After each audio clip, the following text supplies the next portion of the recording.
Y hoy en Tragacete se celebra el pleno del ayuntamiento en el que se va a aprobar por mayoría el cambio de nombre de una de sus calles. La propuesta, que llegó al consistorio hace unas semanas, propone el renombramiento de la calle Mediodía por calle del alcalde Prudencio Martínez Martínez y Felipe González Domingo. Con esta iniciativa, el ayuntamiento pretende rendir un homenaje a quienes fueran alcalde y secretario general de la UGT respectivamente, ambos únicos fusilados en Tragacete al acabar la Guerra Civil en 1939. El alcalde presidente presenta para su consideración y aceptación por el Pleno Municipal el siguiente acuerdo: cambiar la denominación de la calle Mediodía por la siguiente: calle del alcalde Prudencio Martínez Martínez y de Felipe González Domingo. Con esta decisión, Tragacete será, a partir de hoy, un pueblo mejor, un pueblo que de alguna manera salda una deuda histórica de reconocimiento con dos vecinos que perdieron su vida por defender unos hermosos ideales.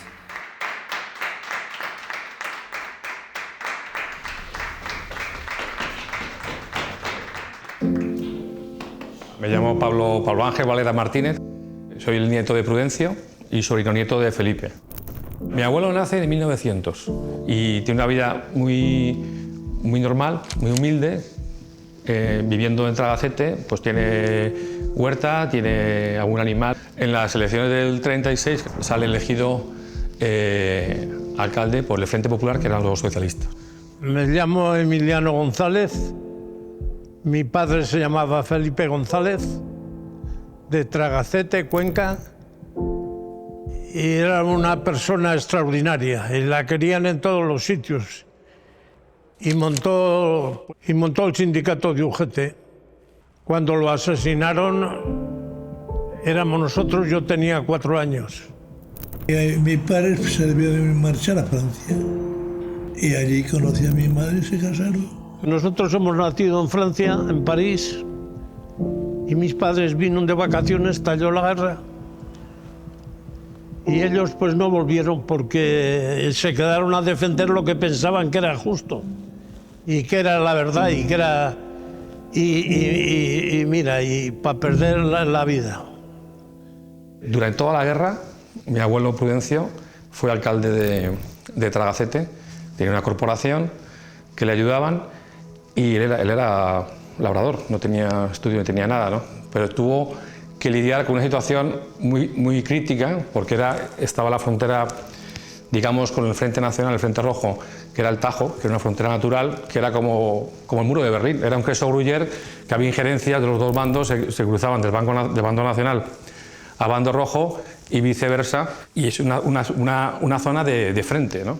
Era muy pequeña, pero me acuerdo cuando pasaban los militares, como hubo tanta gente que pasaron 6 columnas del Rosal. Mi padre entonces era el alcalde. Cuando se habla de la guerra, muchas veces nos vamos a los puntos más calientes, a donde verdaderamente ha pasado lo más destacado. Sin embargo, la mayor parte de los pueblos, los que no pasan a la historia, son donde pasa poco. Y este pudo ser uno más de tantos pueblos donde no pasó tanto.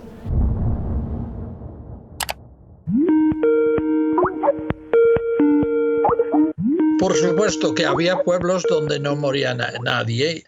Claro, eso dependía mucho de las autoridades, sobre todo las republicanas, ¿no? Porque que yo sepa, no hay pueblos dentro de la zona franquista sin algún muerto. Lo que se suele destacar menos es el papel que han hecho determinados políticos, determinados alcaldes, determinados dirigentes de organizaciones obreras o republicanas para evitar la violencia.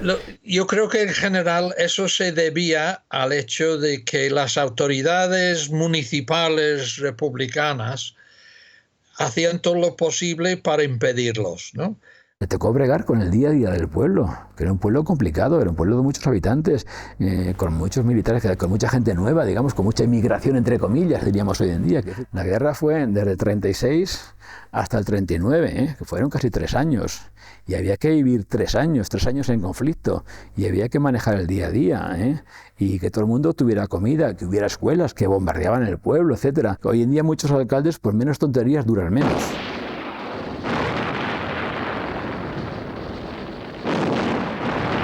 Y con toda esta situación consiguieron que no hubiera ningún muerto. Obviamente hubo en esa situación de guerra hubo saqueos, pues cuando se iba uno de un bando a otro bando, pues le quemaban la casa, pues hacían con sus pertenencias. Y mi abuelo en ningún momento ordenó, y además está puesto en el juicio sumarísimo, ningún saqueo ni ningún tipo de orden de detención, de nada. Todos venían órdenes de Cuenca, ¿no? Del partido y del gobernador de Cuenca, ¿no? Gobernador civil. Mi padre le salvó la vida a mucha gente, porque por debajo cuerda iba y les avisaba y se escondían. Porque de Cuenca subían 20 personas en coches a ver quién eran los que eran de derechas. Y mi padre les mandaba recados que se fueran, que se escondieran, para que no se los llevaran. Hay muchos casos de ayuntamientos donde los comités no colaboran en absoluto y de hecho salvan la vida a mucha gente. Claro, lo que pasa es que luego después de guerra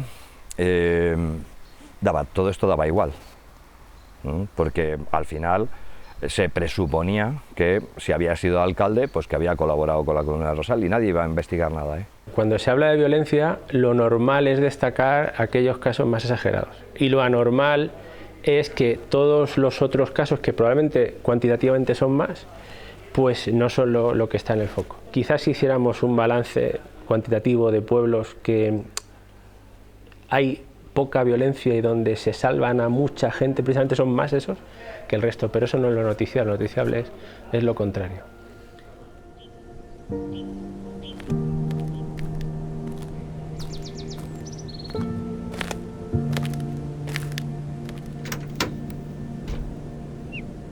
Mi nombre es Diego Yuste Molina, tengo 30 años y en estos momentos soy el alcalde de Tragacete. Tragacete hoy en día es una población de 283 habitantes. Estamos enclavados en la serranía alta de Cuenca, entre el nacimiento del Júcar, el nacimiento del Cuervo, del Tajo. Y pues ahora mismo es un pueblo que se dedica principalmente a la ganadería y al turismo. En otra época se dedicaba también a la madera mucho, ahora algo menos. Estamos, como digo, en plena montaña, en un paraje espectacular. Los alcaldes de pueblos tan pequeños como estos no tienen sueldo ni dedicación exclusiva al cargo de alcalde.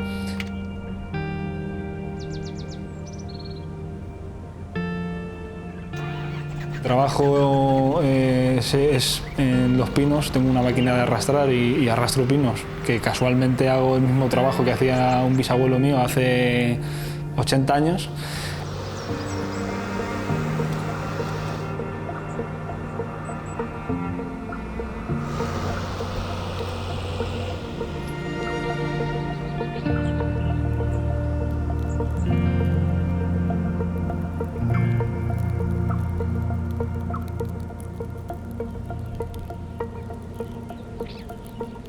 Como le venían a avisar a mi padre que había lumbre, que había gente allí, porque eran de derechas y estaban para cruzarse a los nacionales.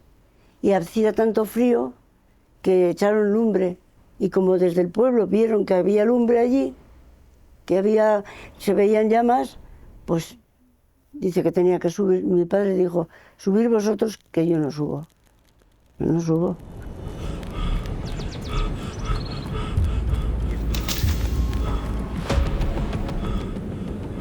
No había vigilancia, había pues un soldado aquí, otro soldado allí, otro soldado allí. Pero cuando se enteraban de que alguien quería pasar, pues había que detenerlo. Entonces cosas pues que eran contrarios, eran enemigos, podían luego luchar contra ti o podían llevar información. Y ahí pasó uno de esos casos, unos casos puntuales que pasaron un montón y no pasó nada, pero en eso pasó algo. Y es que el grupo que iba a pasar estaba formado fundamentalmente por unos cuantos falangistas jóvenes, muy destacados dentro del falangismo, de la creación de la Falange de Cuenca. Mi padre no subió, mandó gente del ayuntamiento. Y bajaron 8 personas que estaban allí escondidas. Y uno estaba enfermo y mi madre le hizo leche, les hizo de comer, les llevó caldo, les llevó de todo. Y después de estar unos días en el calabozo, mi padre dijo, ¿qué hago yo aquí con estas personas? Mandó a Cuenca a llamar al policía o quien fuese y los vieron a por ellos. Claro, ellos eran la autoridad en el pueblo. Entonces, cuando le dan un chivatazo, que hay 4 que se van a cambiar de bando, pues ellos van, hablan con Cuenca y dicen detenerlos y los bajáis a Cuenca.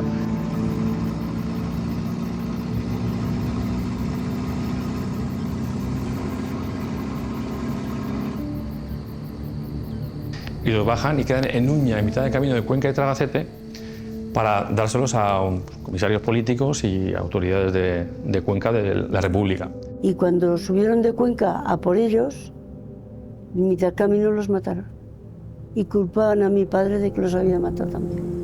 Y mi padre se había quedado en el pueblo y no sabía nada. Pero no es culpa del alcalde ni del secretario del OGT. Es culpa un poco del momento y entonces sería culpa de quien diera las directrices de qué hacer con ellos. Luego simplemente fue un episodio de guerra de fronteras, sin mayor trascendencia que la que tenían miles de esos episodios, que en algún caso pues acabó mal. Más aún te voy a decir, si en ese episodio no hubiera muerto alguien de Falange, no se les hubiera condenado.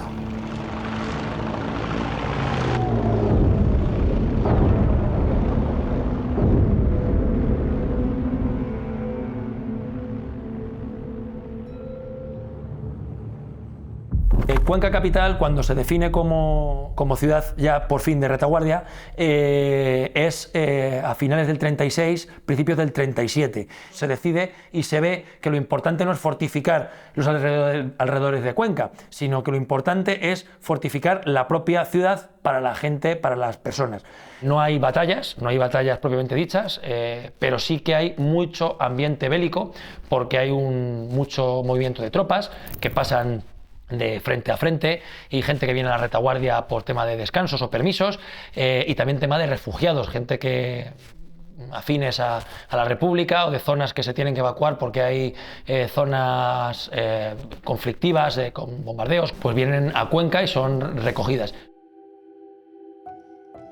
Yo tenía año y pico, no llegaba a 2 años, y mi abuela, pues que eran los chiquitines.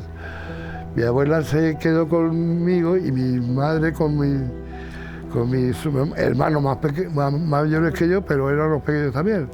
Teníamos un huerto delante de mi casa y mi madre nos cogió a nosotras, a mi hermana y a mí, y nos tumbó y nos puso un palito así en la boca, porque decían que con el ruido de las bombas se nos podían romper los dientes. Estábamos con el sarampión, desnudas nos sacó. Y mi abuela sacó a mi hermano y se metió detrás de una zarza en el río. Cada uno los escondía por donde podían, y esta me escondió en el frente de casa. El río Júcar está pues, a 30 metros. Y me metió debajo de unas algas que hay fuertes, y me tapó la cabeza con la mano, y una metralla le dio en la mano y la dejó manca para siempre. Le cayó en la mano a mi abuela y le salvó la vida a mi hermano.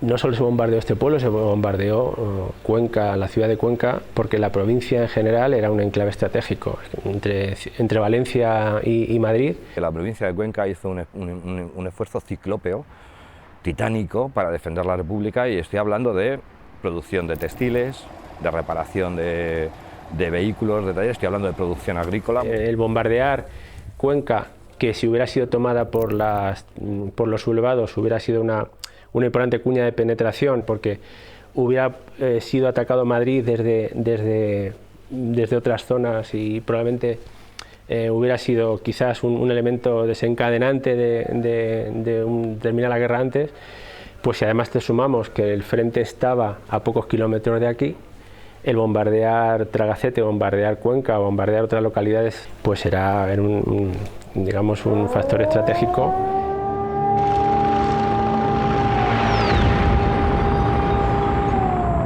Por favor, agáchense, agáchense todos, todos agachados. Y en silencio. En silencio. Acaban de sonar las alarmas. Vienen aviones. Y aquí cabemos 100, 200, 300 personas. Y a nadie se le impide entrar. Los refugios de Cuenca están pues, en todo lo que era Cuenca capital en ese momento, ¿no? Desde la estación hasta la parte histórica, porque la idea es que hubiera una entrada y una entrada barra salida cercana a cualquier punto público, para cuando sonase la alarma antiaérea, pues la gente pudiese entrar fácilmente. Los testimonios nos hablan de mucha gente que cuando sonaban las alarmas antiaéreas de noche ya se quedaban a dormir en los refugios y se bajaban colchones, se bajaban sillas, se bajaban, había pues, agua, alimentos, se bajaban todo para pasar esa noche hasta que se viese que pasaba el peligro. En Cuenca hay cientos y cientos de refugiados. Muchos de ellos, cuando van por la calle andando, como no saben dónde están los refugios, cuando suenan las alarmas, algunos se echan a correr, corren y corren, creyendo que cuanto más corran mejor. Y hay otros que cuando suenan las alarmas se quedan clavados en el suelo sin saber qué hacer ni a dónde ir. Y a esos hay que cogerlos y llevarlos al refugio más cercano. Aquí habrán viviendo unas 18 o 20 personas. Se traen sus mantas y su comida. Como dicen ellos, ¿para qué nos vamos a ir? Si a lo mejor antes de llegar a la casa de nuevo vuelven a sonar las bocinas. ¿Para qué? Y si lo pasamos todo en cifras, digamos que la provincia de Cuenca es la menos destacada en cuanto tanto a la represión revolucionaria como la represión franquista, pero eso no significa que no fuera muy violenta. Estamos hablando de en torno a 500 asesinatos durante la guerra y en torno a 900, probablemente 1000 cuando terminen de hacer el recuento de asesinatos después de la guerra. Parte oficial de guerra del cuartel general del Generalísimo correspondiente al día de hoy, 1 de abril de 1939, tercer año triunfal. En el día de hoy, cautivo y desarmado el Ejército Rojo, han alcanzado las tropas nacionales sus últimos objetivos militares. La guerra ha terminado. Burgos, 1 de abril de 1939, año de la victoria. El Generalísimo Franco.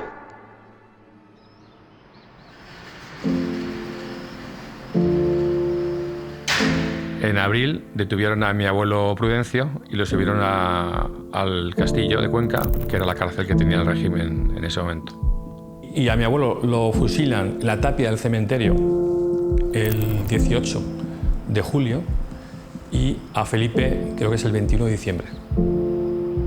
Ya lo habían matado cuando yo he nacido. Y me acuerdo de todas las cosas que mi madre me ha contado. Me pongo nervioso porque me pongo nervioso en la cama solo pensando que lo mataron cuando salió la lotería. El día cuando sale la lotería, entonces lo encontraron asesinado allí en el cementerio con otros 2 hombres. A Felipe le fusilan con 4 más, o sea 5 total, y a mi abuelo con otro, que era uno de los guardias que bajaba los reos desde Uña a Cuenca.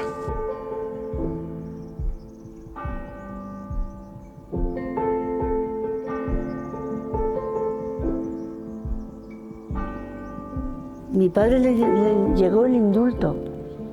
3 días antes de matarlo, le llegó el indulto, pero se lo retuvieron y no se lo dieron hasta, como mataron a las 5 de la mañana del día 18 de julio. Pues el 18 de julio salió en el boletín el indulto, pero como lo habían visto antes, lo mataron antes. cuando los indultaron y que fue igual, mandaron al indulto y lo metieron allí en las carpetas y los fusilaron. Y eso sí que es amargo. Eso es terrible, eso de quedar a los hijos en la calle y que te cojan y te lleven a pegarte 2 tiros o 4, los que fueran. Solo con pensarlo ya no duermo, me acuesto muchas veces y solo con pensar lo que tuvo que pasar el pobre, que viera que lo iban a asesinar y luego encima sin culpa y teniendo los indultos allí, y a mi tío igual.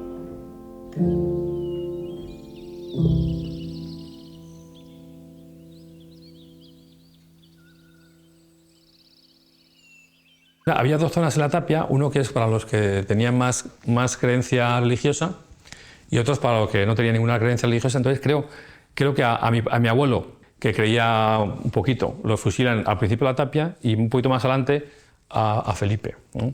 Cuando fusilan a Felipe, pues lee un manifiesto y hace que uno de los que van a fusilar se desmaye del comunicado que... Eso lo sabe el que luego los enterró en la fosa común a los 2, ¿no? Están los 2 enterrados juntos con mi abuela en el cementerio de Cuenca, pero todos los que se fusilaron y que se identificaron, hay una placa en el cementerio de Cuenca con un homenaje a todos, ¿no?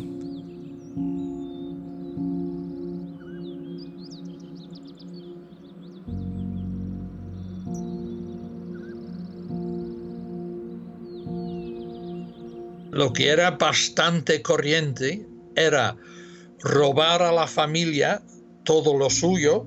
A veces les robaron el coche, la casa. Claro, si era gente más pobre que no tenían esos bienes, pues o morían de hambre o tenían que ir a otro pueblo buscando ayuda quizás de algún pariente. Pero esa situación les condenaba a una miseria total. Yo a mi abuela sí la conocí, que mi abuela al final, mi abuela Juliana, la hermana de Felipe y la mujer de Prudencio, esa sí que fue una luchadora, ¿no? Porque se encontró con 6 niños de repente sin marido. Le quitaron todo, en Tragacete le quitaron todo, porque luego hubo juicios civiles en Cuenca para quitarles todo, ¿no? Para quitarles todo el dinero que tenían, lo poquito que tenían y las pocas propiedades, les quitaron todo. Que fue una barbaridad lo que hicieron con mi abuela y con Flora, también la mujer de Felipe, ¿no? A mi madre la habían detenido, la habían metido en la cárcel. Estuvo 3 años.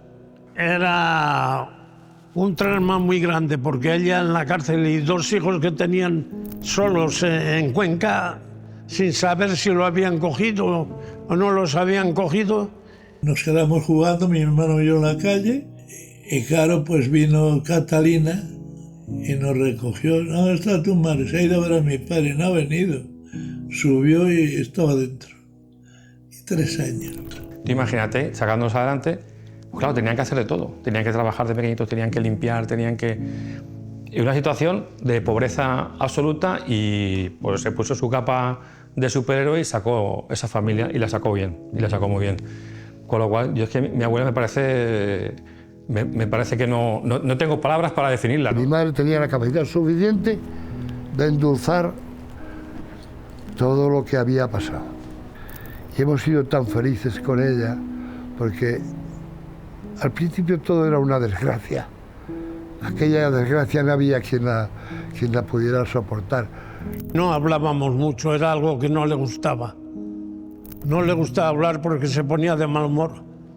Y yo cada vez que lo pienso, pues me explotan las venas. Y entonces, para que no sufriría mi madre, pues se trataba poco. Y ella también pues sabía poco, porque la tenían metida en la cárcel.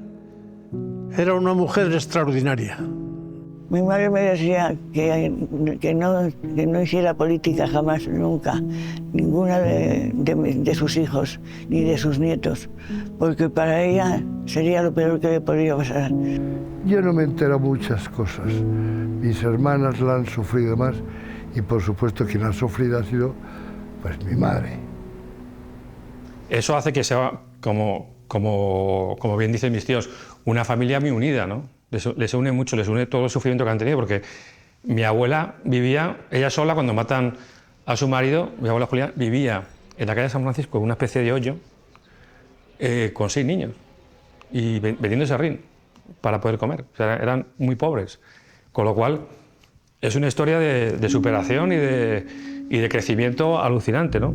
Cuando me llegaron los juicios fue muy emocionante, porque una cosa que te han contado, que es tan injusta, cuando lo ves ya reflejado en documentos, con sellos, con nombres, era una vergüenza. Y ver eso, y luego como ponen muerte por hemorragia cerebral, eso a mí, la verdad, que me llenaba de rabia, ¿no? Porque ¿cómo es posible, ¿no? En una sociedad, siendo humanos, que hagan eso a una persona, ¿no? por las ideas, ¿no? Pero, en fin, porque ya me acabó la guerra. Esto ya fue con el principio del franquismo, ¿no? Todos los juicios franquistas son absolutamente, pues eso, injustos e improcedentes, porque no se respeta prácticamente ninguna de las garantías. Un juicio, además, que suelen partir de acusaciones anónimas, porque nunca se le dice al acusado quién y de qué se le acusa.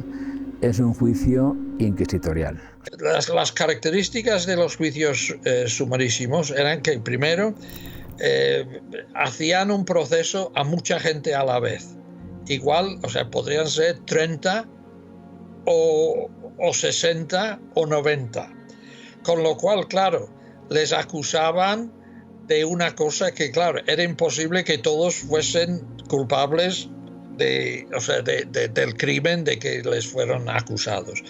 Esos juicios fueron la aplicación de la justicia militar a civiles, acusándoles de lo que no era, juicios que eran absolutamente sin garantías, en algunos casos individualizados y en otros casos conjuntos, y al final, pues con la misma condena, pues algunos se salvaban y otros no.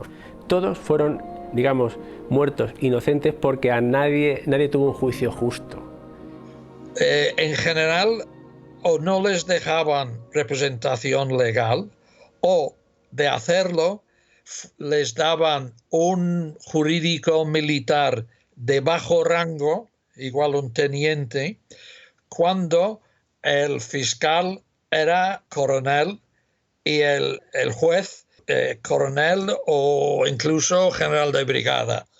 Con lo cual, la deferencia del abogado, entre comillas, de los acusados, claro, poca fuerza podría aplicar eso.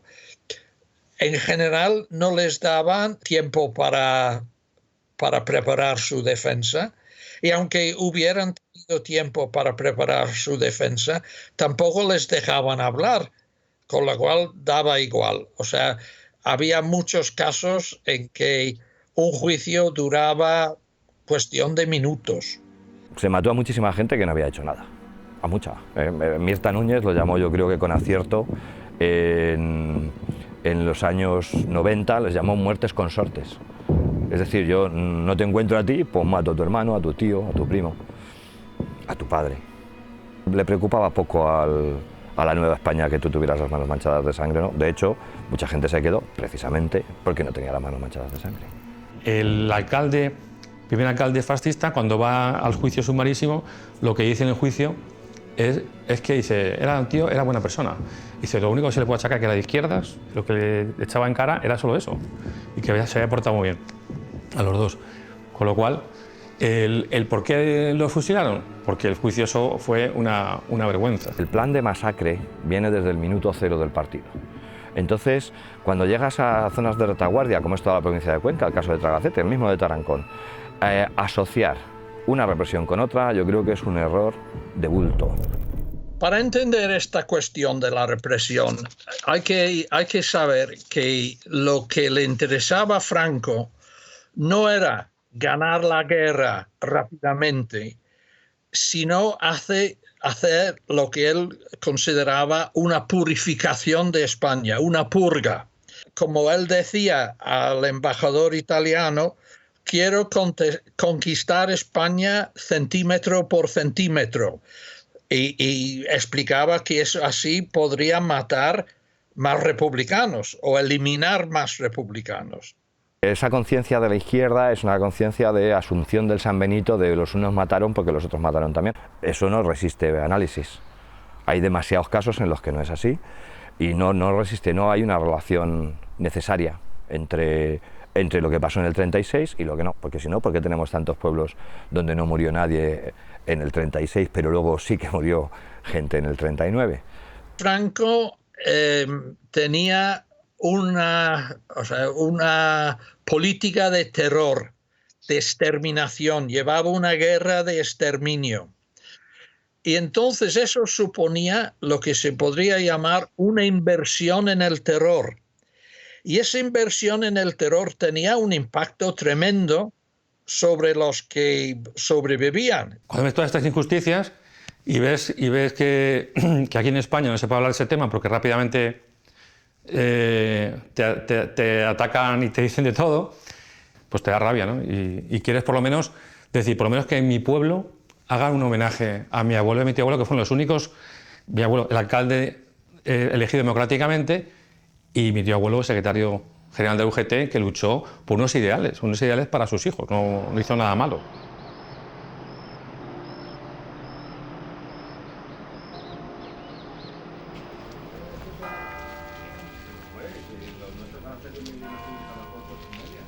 Os lo puedo contar como si hubiera sido ayer, fue hace ya 3 años, va a hacer 3 años, y me acuerdo que salí a las 3 de trabajar y vi un WhatsApp de un número que no conocía y que me ponía que era Pablo, que era nieto de Prudencio Martínez Martínez. En el WhatsApp ponía que fue alcalde de Tragacete en el 36, durante la Guerra Civil, y que quería hablar conmigo porque le quería hacer un reconocimiento. Y yo cuando hablé ya con el nuevo alcalde, con Diego, y la corporación, con Julio también, y cuál fue mi sorpresa cuando me llamaron al cabo de unos días y me dijo, Pablo, no le vas a hacer un homenaje a tu abuelo y a tu tío abuelo, le vamos a hacer una calle. Pablo, vale, pero ahí lo pegamos con silicona y se queda puesto. 2 que fallecieron en la guerra, estos 2 señores, le han puesto el nombre, Prudencio y Felipe.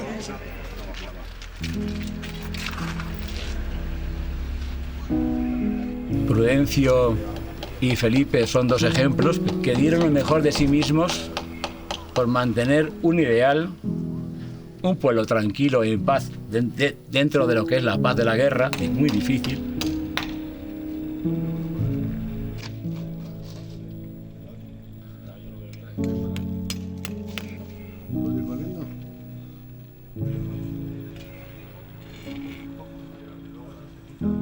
Ha sido muy hermoso.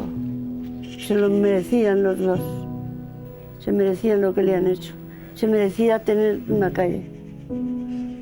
Porque para nosotros ha sido un reconocimiento, aunque ha sido tarde. Pero muy bien, me encanta. Estoy muy contenta.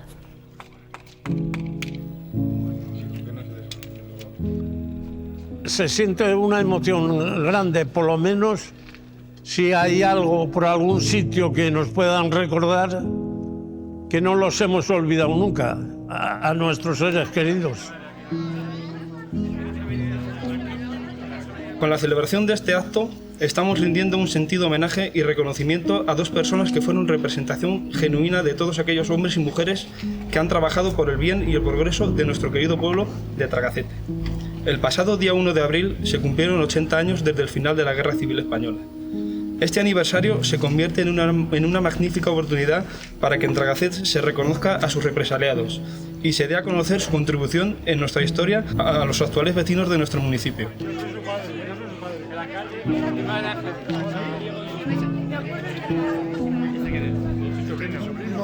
¿Hijo de quién? De Ángela. Estás saludando a tu hermano, ahora a ti y a el otro hermano. Todos mis hermanos, toda mi familia, mis primos, éramos todos. No faltó casi nadie. Y fue muy bonito, muy emocionante ver en la calle donde está el colegio, que sea la calle, creo que es la calle más larga de Tragacete, que pongan al alcalde Prudencio Martínez y al secretario general de UGT, Felipe González, todo un orgullo y lo que comentábamos, te das cuenta de que se ha hecho justicia, ¿no? O se está haciendo justicia. Y para mis padres, mi madre, mis tíos, fue muy emotivo, muy emotivo. Pues se echaron a llorar, a reír, todo fue muy emocionante, muy emocionante. Han pasado muchísimos años donde todo esto se ocultó, se silenció, se prohibió, pero de alguna manera se trata un poco de recuperarlos. No para que vivan, porque ya están muertos, pero para que no mueran. Para que todos los tengamos en nuestra memoria. Pues, en ejercicio de mis competencias legales, declaro inaugurada la calle del alcalde Prudencio Martínez Martínez y Felipe González Domínguez.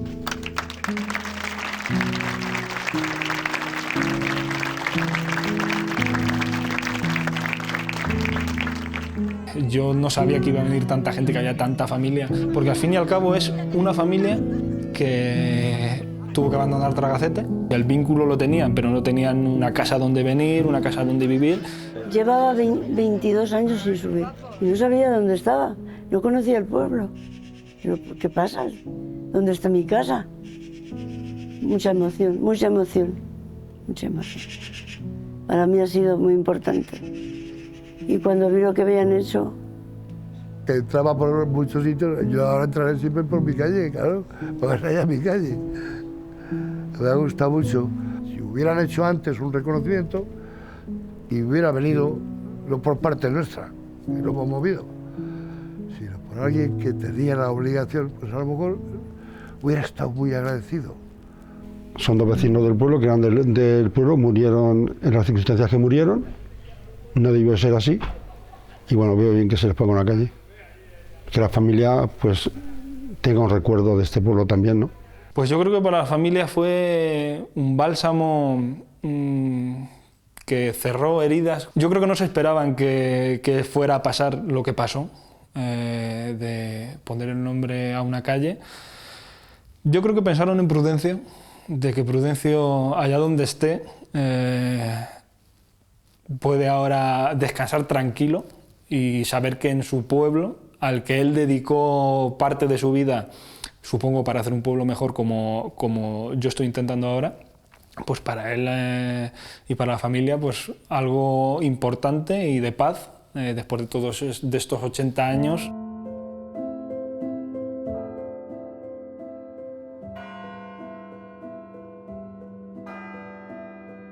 Tío, nunca pensábamos que fuese a ser esto posible, ponerle una calle a la familia. La verdad es que en el pueblo hemos estado siempre muy a gusto, hemos tenido una familia muy larga que nos ha apoyado también, pero que pasara esto, ¿no? Sí, el reconocimiento general que ha habido me ha llenado de orgullo. Vamos entonces a casa de los abuelos por la calle que le han puesto. Cada vez que vengamos al pueblo hay que pasar Vamos a pasar por aquí. Sí, que es la calle donde está el colegio. Aquí había un cine también que ya no funciona, pero bueno, es la calle que da a la plaza. Toda la vida hablando del abuelo, por lo menos en mi casa, un poco bajito, por si acaso alguien se molestaba, y sin embargo siempre han hablado bien del abuelo. Tú fíjate, el abuelo y mi tío abuelo, y todo con una prudencia, porque no se podía hablar de ciertas cosas. Una gente tan buena y que tuvo tan mala suerte. Pues sí, unas víctimas, tío. Afortunadamente nos quedaba la otra, que era la santa que está en el cielo. Pues sí, que os sacó adelante a todos, tío. Que sacó a 6 hijos adelante. Y embarazada de la última. Tío, ¿tú cuando murió el abuelo, tu padre, cuántos años tendrías? 2 años. Y tú fíjate lo que son las circunstancias de la guerra, si no hubiese pasado nada, ¿tú alguna vez te has planteado cómo hubiera sido tu vida? La verdad es que no me lo he podido plantear porque los primeros años fueron horrorosos. Mi madre tuvo que criar a 6 hijos y no piensas en el pueblo, piensas en lo que estás viviendo en la actualidad. Afortunadamente todos hemos trabajado mucho y hemos salido adelante. A pesar de todas las vicisitudes que había y las contrariedades, nosotros hasta hemos sido empresarios, con la dirección de una madre nada más.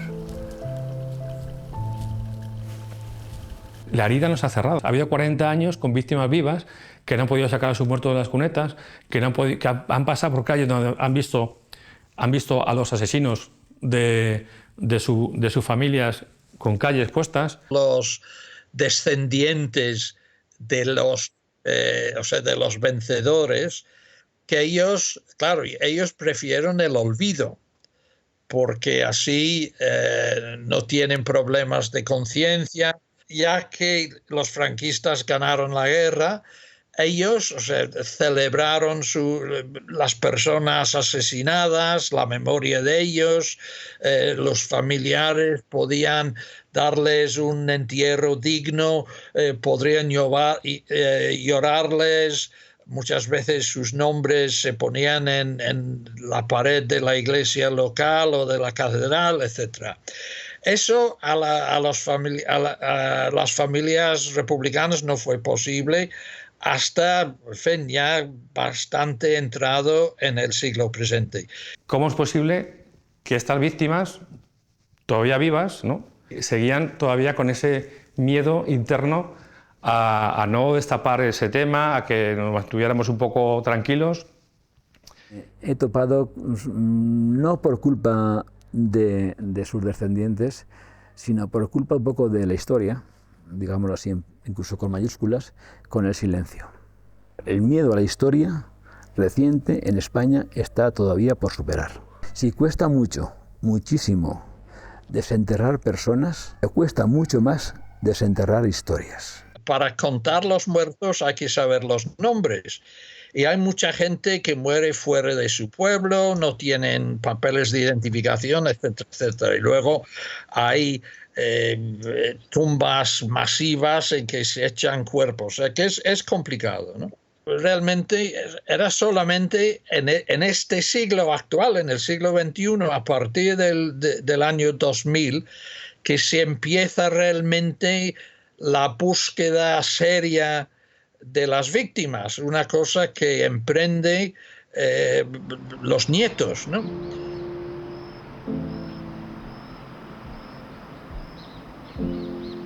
Ahora estoy más contenta porque cuando vengo voy al cementerio a ver el nombre y se lo enseño a todos mis amigos y el nombre de mi padre y de mi tío que están ahí.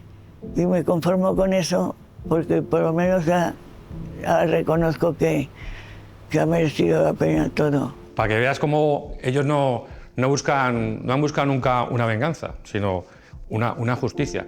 Un reconocimiento que estábamos olvidados completamente. Yo tampoco conocí a mi abuelo, me hubiera gustado, pero mucho más duro no conocer a tu padre, ¿no? Pues eso lo ha tenido siempre ella grabada. Y no solo eso, sus hermanos, su hermano Roque, su hermano Meterio, Vitoriana, Sofía y Pruden, han vivido, lo conocieron muy pequeñitos, con lo cual también el drama es enorme para todos los hermanos, ¿no? 6 hermanos. Nosotros éramos unos niños, nos quedamos sin padre cuando tenía yo 4 años y mi hermano tenía 2. Fue culpa de la guerra, porque me lo quitaron.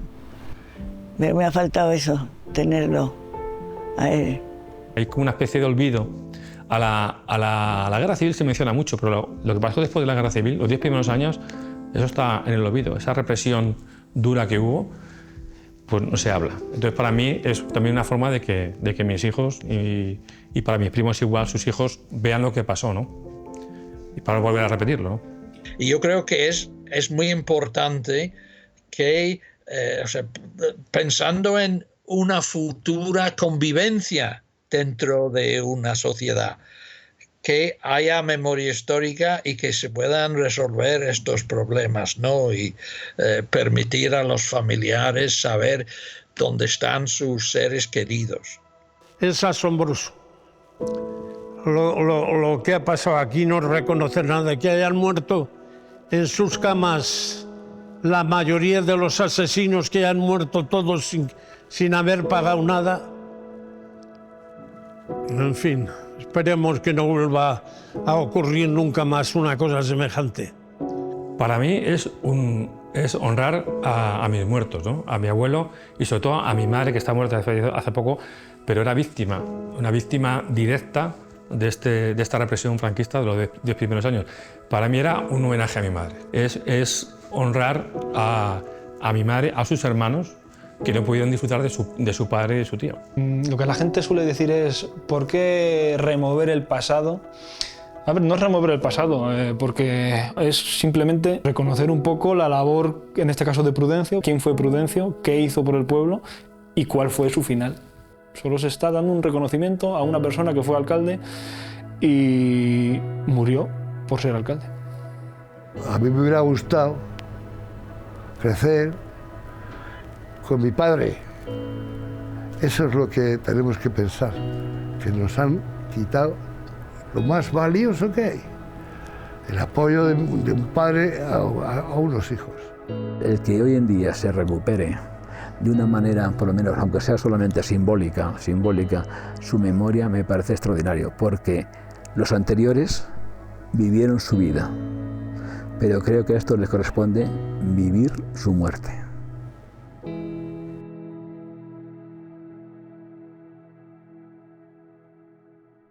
Somos 1000 manos haciendo un túnel desde las minas hasta las nubes. Somos cizallas contra el candado, final de un cuento nunca acabado. Somos la fuerza de la estampida, somos el mundo patas arriba. Somos hijos de unos pocos locos que dibujaron la salida. Caballo en Troya y en sus castillos, cientos de gritos contra el pestillo. Somos el preso, libre entre rejas, pasa montañas, rompe cabezas. Somos el llanto y la carcajada, los empujones a la alambrada. Somos los que fueron tanto siendo nada.